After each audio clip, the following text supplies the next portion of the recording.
Hello everyone, আজকে সকালবেলা বেরিয়ে পড়েছি তেনট মাতার মন্দির যাব বলে। এই মন্দিরের না প্রচুর হিস্ট্রি আছে। চলুন তাহলে আপনাদের একটু যেতে যেতে হিস্ট্রিটা শেয়ার করি। 1965 আর 1971 সালে ইন্ডিয়া পাকিস্তানের যুদ্ধের সময় পাকিস্তানের প্রচুর বোমা এই মন্দিরের আশেপাশে পড়েছিল।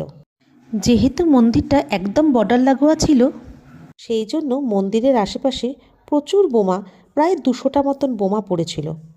কিন্তু ভগবানের কি লীলা দেখুন, একটা বোমাও ফাটেনি। অনেক সমস্যা হওয়া সত্ত্বেও তেনট মাতার কৃপায় তখন কিন্তু ইন্ডিয়া জিতে গেছিল। আর কথিত আছে পাকিস্তানের যেসব ট্যাঙ্কগুলো এসছিল সেগুলো সব মরুভূমিতে আটকা পড়ে গেছিল। তারপর থেকেই মন্দিরের সমস্ত দেখাশোনার ভার ভারতীয় সীমান্তরক্ষী বাহিনীদের দ্বারাই পরিচালিত হয়ে থাকে। আমরা সেই অলৌকিক মন্দিরের মধ্যে প্রবেশ করে ফেলেছি। চারদিকে দেখুন যজ্ঞ হচ্ছে, আর ভারতীয় সেনাবাহিনীরা চারদিকেই রয়েছে।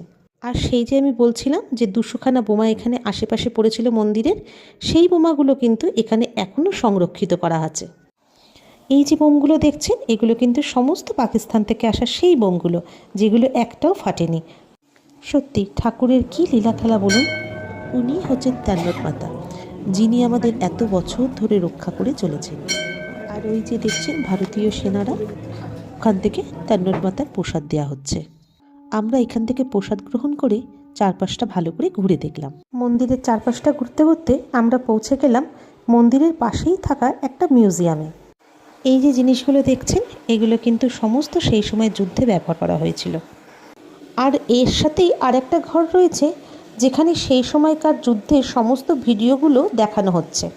সেই ঘরেতে মোবাইলে ভিডিও তোলা বারণ ছিল বলে আমি আর সেগুলো তুলতে পারিনি। এই মন্দির দর্শন করে আমরা তারপরে চলে গেলাম ইন্ডিয়া পাকিস্তানের বর্ডারে।